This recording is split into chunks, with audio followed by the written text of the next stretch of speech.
এই যে টাকা দেখেন না, এই টাকা একটা প্রবাসীর হাফন আর এই টাকা একটা প্রবাসীর শত্রু।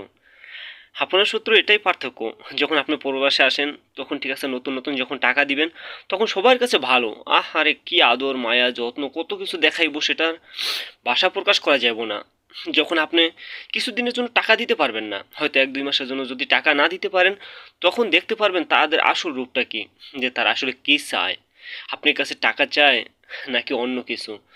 ভাই, দীর্ঘ 7 বছর যাবত আমি প্রবাসে আছি।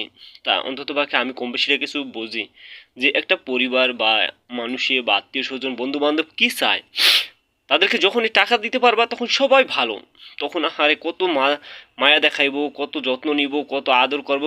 একটু পরে পরে ফোন দিব। যখন টাকা না দিতে পারবা না তখন 6 মাসে একবার ফোন দিয়ে জিজ্ঞাসা করবে না যে কিরে কী অবস্থা, কেমন আছিস, ওই প্রবাসে কি বাইসা আছিস নাকি মইরা গেছিস। প্রবাস জীবনটা এমনই রে ভাই, আমার মতো ভুল